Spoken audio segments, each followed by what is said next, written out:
جب اللہ کے نبی داؤد علیہ السلام کے وارث سلیمان نبی ہوئے تو وہ اللہ کی دربار میں دعا مانگنے لگے کہ اے اللہ مجھے وہ مرتبہ عطا فرما جو مجھ سے پہلے نہ کسی کو ملا ہو اور نہ ہی میرے بعد کسی کو ملے۔ وہ دور ایک عجیب دور تھا، لوگ جنات کالا جادو پہ زیادہ یقین رکھتے تھے۔ اللہ نے اپنے نبی سلیمان علیہ السلام کے لیے چرند پرند ہوا جنات کو ماتحت کر دیا۔ تو بس اللہ کے نبی سلیمان علیہ السلام جہاں بھی کفر، نفرت اور انسانوں پہ ظلم دیکھتے تھے تو آ کے اپنے معجزات دکھاتے تھے، اور یوں انسان آپ کو اللہ کا نبی سمجھ کر صحیح راستے پہ آ جاتے تھے۔ اور اگر کوئی جن کسی انسان کے گروہ پر حملہ کرتا تھا، اسے نقصان پہنچاتا تھا، تو آپ اس جن کو زنجیروں میں جکڑ دیتے تھے اور آپ کا تخت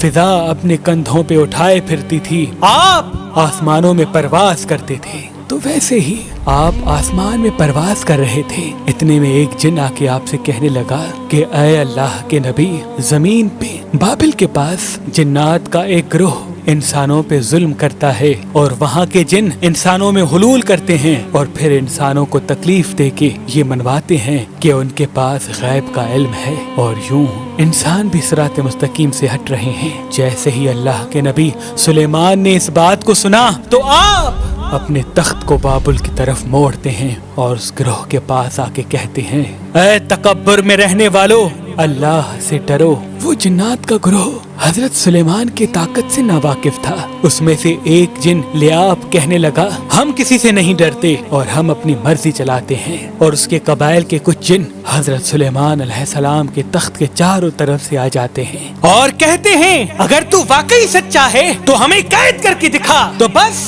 اللہ کے نبی سلیمان علیہ السلام جیسے ہی اپنی عصا ان جنات کی طرف کرتے ہیں تو ہوا اور مٹی کا ایک عجیب طوفان اٹھتا ہے اور زمین کو چیر کے لوہا نکلتا ہے اور زنجیروں میں تبدیل ہو جاتا ہے، اور وہ زنجیریں ہر اس جن کی گردنوں پہ آ پڑتی ہیں۔ وہ تمام کے تمام جن زمین بوس ہو جاتے ہیں، اور اللہ کے نبی سلیمان کے قدموں میں گر کے کہتے ہیں کہ آپ کون ہیں؟ پھر آپ فرماتے ہیں میں اللہ کا نبی داؤد کا بیٹا سلیمان ہوں، اور اللہ نے مجھے اس زمین پہ امن اور سلامتی کے لیے منتخب کیا۔ اے گروہ جن، خبردار ہو جاؤ، اس زمین پہ فساد نہ پھیلاؤ ورنہ اللہ کا عذاب تم کو فنار کر دے گا۔ یوں وہ سارا گروہ حضرت سلیمان کی نبوت اور اللہ کی وحدانیت کو تسلیم کرتا ہے، اور پھر سب کے سب امن، محبت اور سکون کے ساتھ زندگی بسر کرتے ہیں، اور وعدہ کرتے ہیں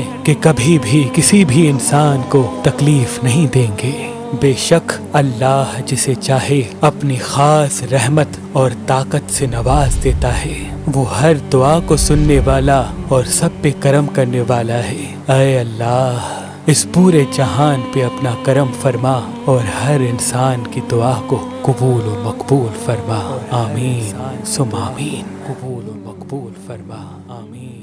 ثم آمین۔